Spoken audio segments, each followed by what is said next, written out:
sind die Haare vielleicht doch ein bisschen kurz geworden.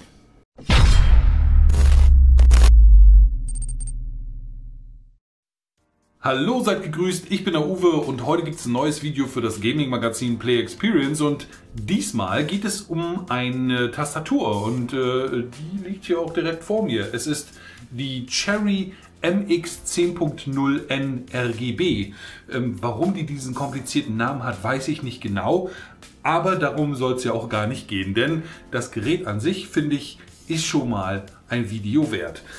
Ihr habt hier ein wunderschönes Keyboard in vollem Tastaturfeld, also Querz Tastaturfeld und sogar ein Numpad, also die komplette Größe ist hier gegeben und ihr habt ein wunderschönes Metallgehäuse und wie ihr seht, ist das auch ein Low-Profile-Keyboard und das wird erreicht durch die sehr kleinen Tasten, die Cherry hier verbaut hat. Cherry ist ja bekannt für mechanische Tasten, für Keyboards von vielen Herstellern, also sehr viele Hersteller, die im Bereich Gaming Tastaturen produzieren, die verwenden oftmals auch Cherry MX Tasten. Da gibt es dann verschiedene Ausführungen mit Klick, mit so einer Art Widerstandfunktion, also einen gefühlten Rasten, und es gibt halt hier auch lineare Tasten, die kein Rasten und auch keinen Klick haben, und die sind hier verbaut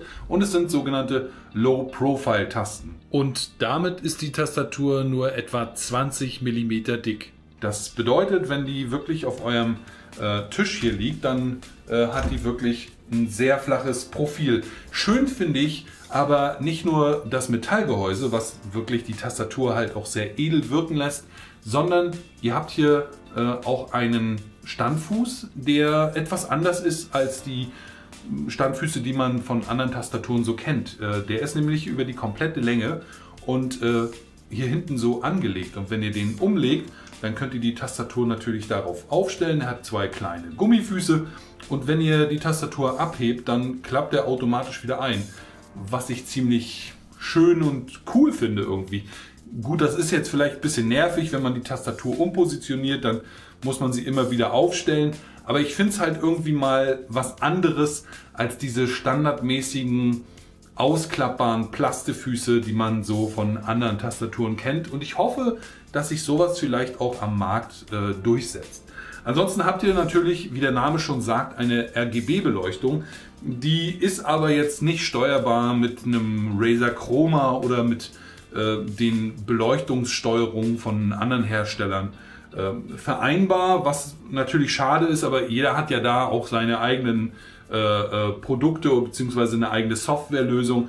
Das habt ihr bei Logitech, das habt ihr bei Razer und natürlich verwendet Cherry dann auch eine eigene Software, mit der ihr hier die Beleuchtung einstellen könnt. Außerdem habt ihr aber auch die Möglichkeit, über die FN-Taste und über die F3-Taste verschiedene Beleuchtungsoptionen einzustellen. Da gibt es dann auch 10 verschiedene Effekttypen, die ihr dann hier durchschalten könnt. Und ihr habt natürlich die Möglichkeit, über eine Software dann selbst auch noch die Tasten zu definieren. Das ist jetzt nicht in so einem riesen Umfang, wie man das vielleicht von Razer Chroma kennt, dass man da dann auch mehrere Effekte kombinieren kann. Das kann man hier nicht, da ist die Software doch schon recht beschnitten. Die Software an sich ist auch recht überschaubar. Ihr habt also die Möglichkeit, eure Lichteffekte zu definieren und da auch ein bisschen was einzustellen. Ihr könnt 16 Millionen Farben auswählen, also auch eure Lieblingsfarben definieren, selber Tasten mit Farben und Lichtern versehen und diese dann auch abzuspeichern. Außerdem könnt ihr natürlich in der Software auch Makros, Textfunktionen oder auch spezielle Funktionen auf die einzelnen Tasten belegen. Ihr könnt also hier auch einen vollen Programmierumfang auf die Tasten setzen und dann könnt ihr das natürlich in der Tastatur auch abspeichern. Die Tastatur selbst hat einen 8 MB großen Onboard-Speicher. Das bedeutet, dass alle letzten Einstellungen hier in der Tastatur gespeichert werden, falls ihr sie mal an einen anderen Rechner anschließen wollt. Angeschlossen wird die Tastatur über ein USB-C-Kabel und der Slot dafür ist genau in der Mitte hinten an der Tastatur. Dort könnt ihr dann euer USB-C-Kabel einstecken und da könnt ihr auch nicht viel falsch machen. An der anderen Seite des Kabels ist natürlich ein USB-A-Anschluss, den könnt ihr dann an eurem Rechner einstecken.